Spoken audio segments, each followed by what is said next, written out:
En marge des activités menées autour d'Octobre Rose, le Centre culturel Jean-Baptiste Tati-Loutard, en partenariat avec l'association Pointe-Noire Dynamique Culturelle, s'est engagé en sensibilisant et en favorisant un dépistage gratuit à une trentaine de jeunes filles et femmes de la ville capitale sur le cancer du sein.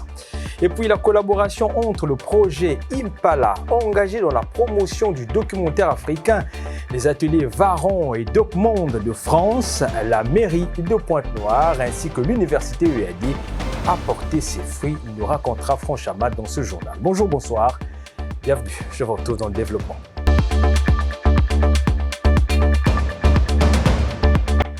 Je le disais en titre, en marge des activités menées autour d'Octobre Rose, le Centre culturel Jean-Baptiste Tati-Loutard, en partenariat avec l'association Pointe-Noire Dynamique Culturelle, s'est engagé en sensibilisant et en favorisant un dépistage gratuit à une trentaine de jeunes femmes et filles de la ville capitale sur le cancer du sein. C'était peu avant midi du 25 octobre 2025 au sein du dit Centre culturel situé à Mpita, dans le 1er arrondissement Emery-Patrice Lumumba.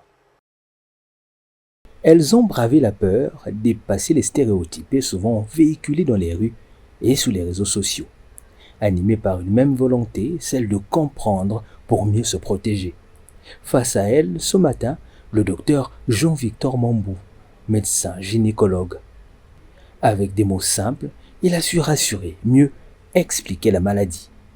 C'est une maladie dont la définition, c'est une multiplication de manière anarchique, désordonnée, des cellules qui sont même déformées maintenant. Et ça se dit, n'importe quel tissu, n'importe quel organe de notre organisme peut être atteint par cette désorganisation. C'est le premier cancer qui survient chez la femme. En termes de, je ne vais pas vous donner les chiffres pour éviter d'être trop long. C'est le premier cancer qui tue dans les causes des cancers. Il y a beaucoup de cancers que la femme peut souffrir. Il y a le sein, il y a tous les organes possibles. Mais le sein représente le premier cancer chez la femme. Et parmi les cancers que vous pouvez avoir, c'est le premier cancer qui tue plus de 50% des cas. Et rappeler l'essentiel, le cancer du sein se combat d'abord par la prévention. C'est pourquoi la sensibilisation est une phase essentielle dans la prévention. Pourquoi c'est essentiel? Parce que quand c'est découvert à temps, c'est traitable. On peut en guérir. Mais généralement, on en découvre tardivement. Et c'est là où, malgré les traitements, ça nous échappe toujours. Un échange libre et transparent qui a permis à ces femmes de s'exprimer, de poser des questions pertinentes, parfois très personnelles. L'allaitement, c'est un facteur favorable, c'est-à-dire une femme qui allaite est moins exposée à faire le cancer du sein. Donc, il y a des facteurs comme ça. Dans les stratégies de prévention, on incite aux femmes d'allaiter. Certaines ont même livré leurs témoignages et d'une voix haute ont appelé à la pérennisation de ce type d'action, bien au-delà du mois d'octobre. Nous avons ces mamans qui sont dans les marchés, qui sortent le matin, qui rentrent le soir, qui ne savent même pas que le cancer existe, qui ne savent même pas qu'on parle de l'Octobre Rose. Est-ce que doit-on toujours attendre octobre pour en parler? Est-ce que ces mamans ces jeunes filles d'ailleurs, vous avez parlé des femmes à partir de la cinquantaine, mais est-ce que le cancer ne touche pas les jeunes filles? Mais ces jeunes filles qui sont dans les écoles, est-ce qu'on ne peut pas leur en parler aussi, passer dans les écoles?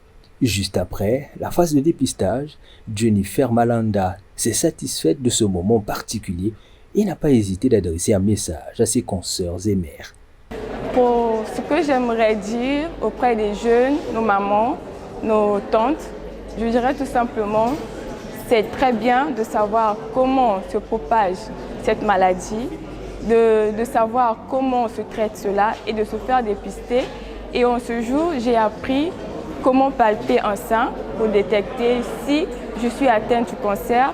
Et surtout, avec l'allaitement, il est très important d'allaiter son enfant lorsque on est bien portant, mais on est toujours obligé de le faire parce qu'on ne sait jamais, on peut être atteint du cancer. C'est ainsi que s'est terminée cette matinée d'écoute, d'espoir et surtout de courage partagé dans les parvis du Centre culturel Jean-Baptiste Atiloutar, engagé à accompagner la femme, lumière du monde.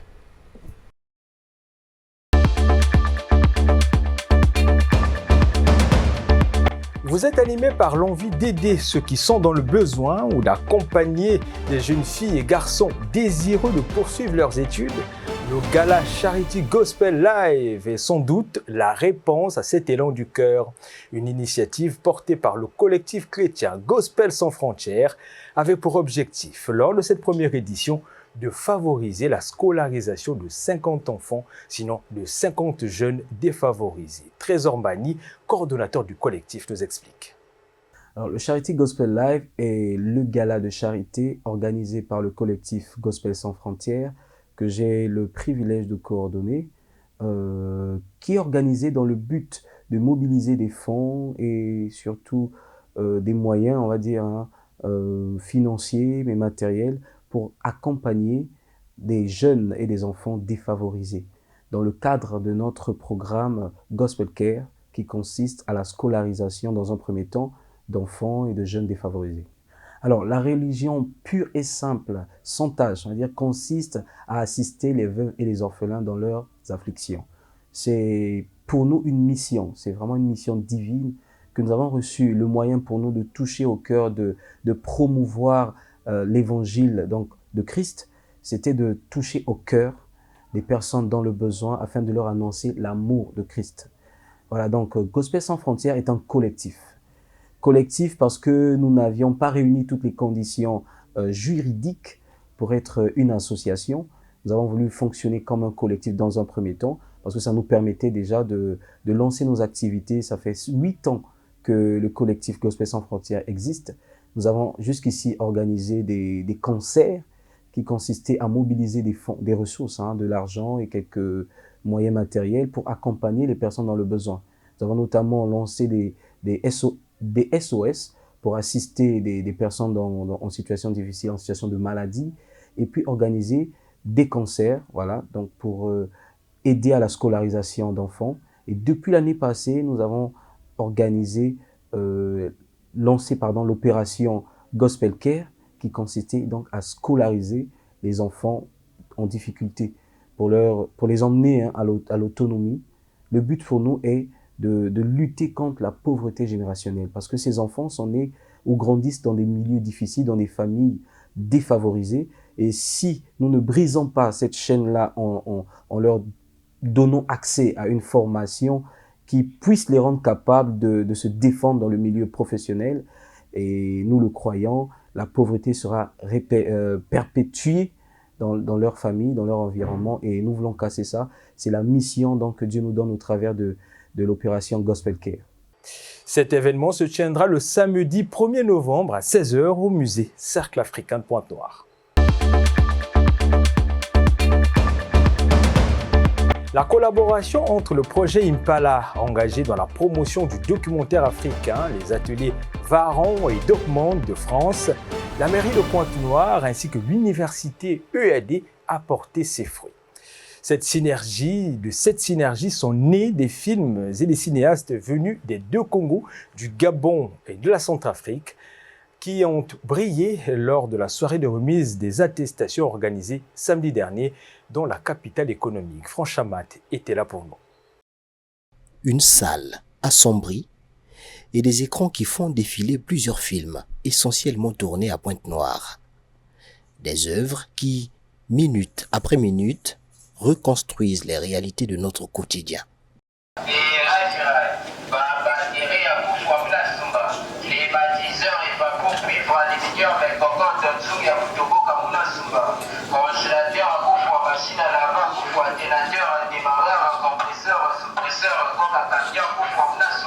Ces films sont le fruit d'une collaboration entre le projet Impala, engagé dans la promotion du documentaire africain, les ateliers Varon et DocMonde de France, la mairie de Pointe-Noire ainsi que l'université EAD.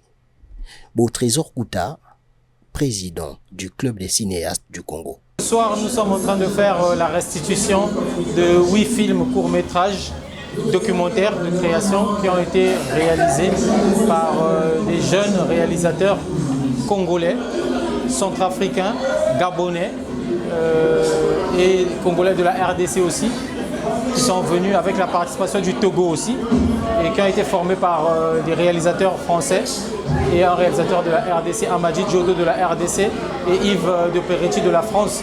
Et il y a eu aussi des monteurs qui ont été formés, qui ont participé au montage de ces films-là.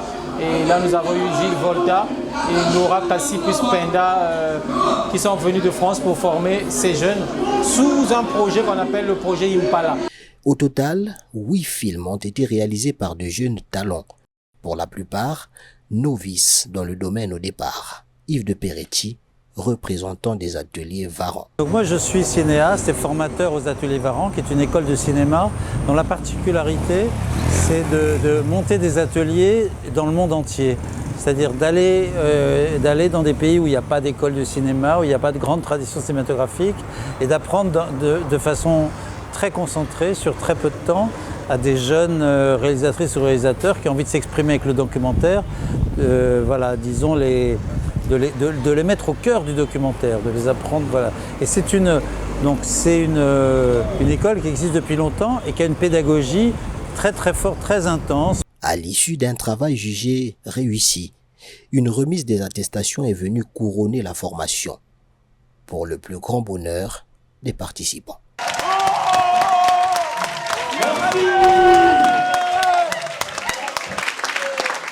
Ramène-nous ce certificat Kinsasa. Une photo, mettez-le. Je suis habituée à être devant la caméra et du coup je me retrouve derrière la caméra, donc c'était difficile et je ne savais pas comment manipuler la caméra, donc c'était vraiment difficile pour moi, donc j'étais là, je m'appliquais avec les encouragements des formateurs. C'est pas une formation trop dans la théorie, c'est purement la pratique. Tu vas sur le terrain, tu tournes, tu reviens, c'est des discussions pour la construction de l'histoire et tout. Et donc voilà quoi. Voilà, je suis très ému, je suis très content d'avoir fait partie de cette expérience-là, d'avoir participé aux ateliers Impala.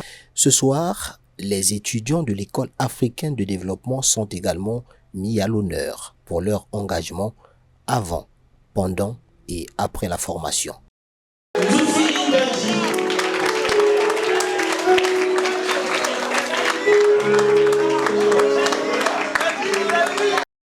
Enfin, le conseiller socio-culturel du maire a pris la parole pour clôturer la cérémonie.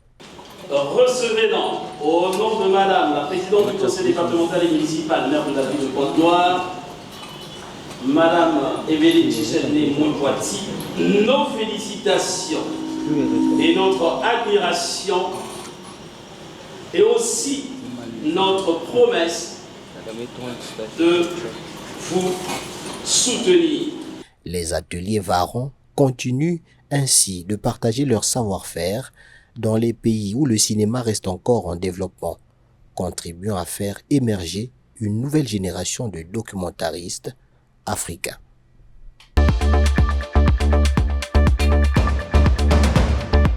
En sport, bonne nouvelle pour l'AS Auto qui continue d'écrire les plus belles pages du football congolais en Coupe des Confédérations africaines. Le club d'Oyo s'est qualifié pour la phase de groupe de la Coupe après une victoire concrète à Brazzaville face au Ferroviario de Maputo. Une performance qui confirme la montée en puissance des hommes du coach Sekou Sek sur la scène africaine. Kéfan Rouen. Le rêve continue pour l'AS Auto-Yo. Le club congolais s'est offert ce dimanche une qualification historique pour la phase de groupe de la Coupe de la Confédération CAF. Déjà vainqueur, 1-0 à l'aller à Maputo, le représentant congolais a confirmé sa supériorité à domicile. Score final, 2-0 face à Ferroviario de Maputo. Les buts ont été signés Prince Mwanza Mapata sur penalty. Puis, Charles Atipo en fin de rencontre. Une performance solide, symbole de régularité et de sérieux. Pour la 3e fois de son histoire, Auto-Yo accède à la phase de groupe de la compétition continentale, une preuve de constance pour le club d'Oyo, désormais habitué aux grandes soirées africaines. Le tirage au sort des groupes est prévu pour le 3 novembre, tandis que la phase de groupe débutera le 21 novembre prochain.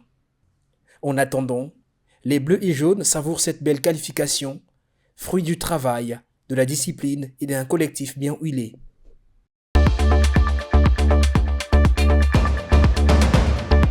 Et si on terminait cette édition par une note gourmande, cap sur la cuisine, avec quelques révélations sur l'imprégnation des saveurs du porc braisé.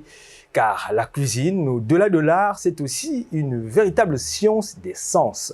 À l'occasion de la Journée internationale des cuisiniers, découvrez le secret du principe de diffusion moléculaire pour un porc braisé tendre et savoureux, cela jusqu'à dans son cœur. C'est un reportage signé de nos confrères et médias partenaires CGTN. Un bon porc braisé doit être savoureux de la surface jusqu'au cœur. Pourtant, l'extérieur est souvent bien assaisonné, mais l'intérieur trop fade. Comment est-ce qu'on évite ça? 入味本质上是味道的扩散运动。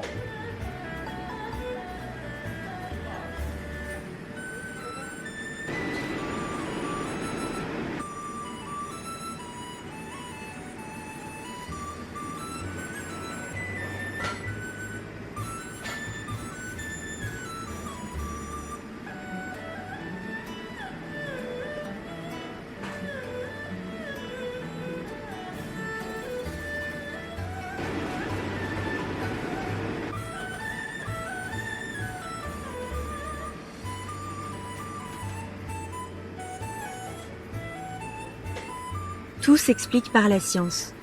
Les molécules de saveur, comme celles du sucre et du sel, se déplacent naturellement des zones de forte concentration, dans la sauce, vers celles à faible concentration, à l'intérieur de la viande.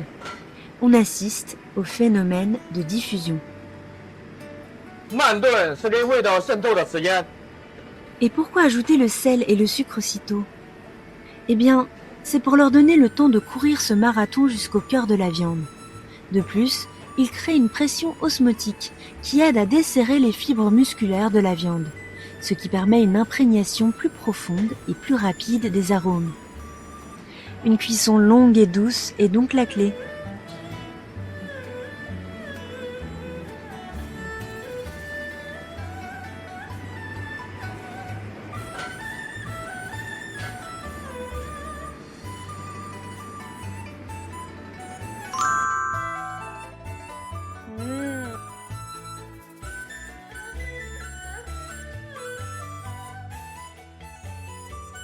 Une viande fondante, aux saveurs parfaitement uniformes, du centre à la surface.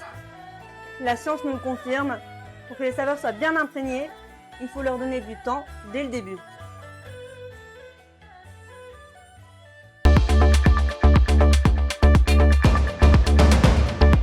Voilà, c'est la fin de Minute d'Actu, mesdames et messieurs. Je vous donne rendez-vous demain, même heure, mais avec le même plaisir. Prenez soin de vous. Au revoir.